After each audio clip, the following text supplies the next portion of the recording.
کے ساتھ آپ کی خدمت میں حاضر ہوں۔ آج 17 اگست ہے، 8 محرم الحرام اور منگل کا روز ہے۔ پروردگار کی بارگاہ میں دعا گو بھی ہوں اور پر امید بھی ہوں کہ پوری دنیا میں آپ جہاں کہیں بھی ہوں گے صدقے میں محمد وعلی محمد علیہ السلام کے خیر و عافیت سے ہوں گے۔ تو ناظرین، آپ کو ہمارے پروگرام کی فارمیٹ کا علم ہے۔ ہمارے جو روز اول سے عشرے میں جب سے ہم نے شروعات کی ہے قیام امام حسین علیہ السلام اور احیاء الدین کے عنوان سے آپ کی خدمت عالیہ میں جو ہے وہ گفتگو کا سلسلہ جاری و جاری ہے، اور روز ہم اس چیز کو اور اپنے جو نئے ناظرین ہمارے ساتھ آج جڑ رہے ہیں ان کی خدمت عالیہ میں عرض کرتے چلیں گے قیام امام حسین علیہ السلام رہتی دنیا تک حریت پسندوں کے لیے اور حق کے متلاشی افراد کے لیے رائے ہدایت کا بندوبست کرتا رہے گا، تو اس کو مختلف جہتوں کے ساتھ موضوع بحث بنانے کی انتہائی اہم ضرورت ہے، کیونکہ اس کے اندر انسانی بقا کے وہ تمام راز جو ہے وہ پوشیدہ ہے۔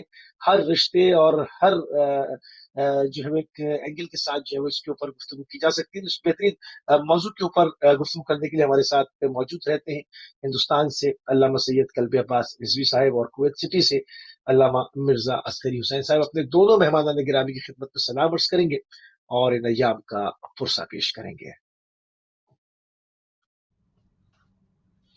السلام علیکم۔ وعلیکم السلام ورحمۃ اللہ وبرکاتہ۔ جزاک اللہ، جزاک اللہ قبلہ، جزاک اللہ۔ جس طرح سے ناظرین ابھی ہم نے آپ کی خدمت عالیہ میں عرض کی کہ ہمارا موضوع قیام امام حسین علیہ السلام اور احیاء الدین ہے، اس کے ذیل میں جو ہماری گفتگو ہے آج کے دن کی مناسبت سے وہ مولانا ابوالفضل العباس علمدار کربلا کے عنوان کے ساتھ ان کی زندگی کے اوپر، ان کی زندگی کربلا کے معرکے کے علاوہ اور ان کی زندگی کی کیا کیا نمایاں پہلو ہے، ان تمام گوشوں میں جو کچھ تاریخ نے قلم بند کیا ان تمام چیزوں کو آج جو ہے وہ کوشش کریں گے کہ اس قیام کے زمر میں جو ہے وہ عرض کیا جا سکے، ان تمام چیزوں کے اوپر بات ہو سکے۔ تو قبلہ جناب علامہ قلبی عباس صاحب آپ سے پروگرام کا آغاز کرتے ہیں۔ قبلہ مولا حضرت ابوالفضل عباس علیہ السلام کو باب الحوائج کہا جاتا ہے، اس میں کچھ ان کے کچھ معجزات سے پروگرام کا آغاز فرمائیے، کچھ ان کی کرامتیں، کچھ معجزات بیان فرمائیے۔ قبلہ اعوذ باللہ السمیع العلیم من الشیطان اللعین الرجیم، بسم اللہ الرحمن الرحیم۔ حاضرین، ناظرین، مشارکین، مشترکین، مستمعین، عزاداران، السلام علیکم ورحمۃ اللہ وبرکاتہ۔ خدا آپ سب کی عظیم ترین عبادات کو قبول فرمائے اور عبادات کی جزا اجر اجزل عنایت۔ آج شخصیت کا تذکرہ ہونا ہے جس کو باب الحوائج، حوائج کا دروازہ، اور یقیناً یہ ایسی شخصیت ہے کہ جس کے اوپر اہل بیت اطہار نے فخر کیا۔ مولا متقیان عالم نے سے دعاؤں میں مدد۔ عرب کی سرزمین پر آج بھی اگر کوئی مسئلہ حل نہیں ہوتا تو وہ بارگاہ باب الحوائج یا بارگاہ باب الحوائج میں جا کر مولا عباس کے سامنے یہ کہتے ہیں علیک العباس۔ کوئی بھی مسئلہ اگر کوئی شخص اس میں سچ بول رہا ہے یا جھوٹ بول رہا ہے تو یہ حل کیسے ہوگا؟ کہا چلو بارگاہ مولا عباس میں، اور وہاں جا کر عرب یہ کہتے ہیں علیک العباس۔ اب یہ لفظ میں جو عرض کرنا چاہ رہا ہوں تمام ناظرین کی خدمت میں کہ ایسی شخصیت کی جہاں پر بڑے بڑے جھوٹے دم توڑ دیتے ہیں اور ہمت نہیں کرتے اس درگاہ، اس بارگاہ میں جاتے ہوئے اگر وہ شخص جھوٹا ہے تو باب الحوائج ایک عظیم ہستی اور شخصیت، ان کے حوالے سے میں صرف ایک ان کا معجزہ بیان کر دوں اور کرامات ہیں۔ میں آغاز میں یہ جملہ ضرور عرض کرتا ہوں کہ نادر شاہ درانی کے زمانے میں ان کا جو ایک خاص وزیر تھا، اور وہ سارا واقعہ بہت طویل ہے، اس میں مجھے نہیں جانا ہے۔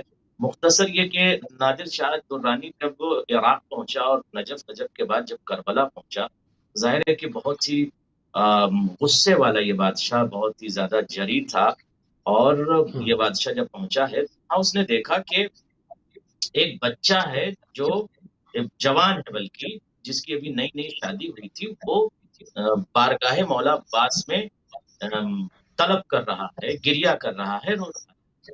بادشاہ نے پوچھوایا یہ کون ہے جو یہاں پر فغاں کر رہا ہے، رو رہا ہے، کیا اس کے ساتھ حادثہ ہو گیا؟ تو خیر اس کو بادشاہ کے سامنے لایا گیا۔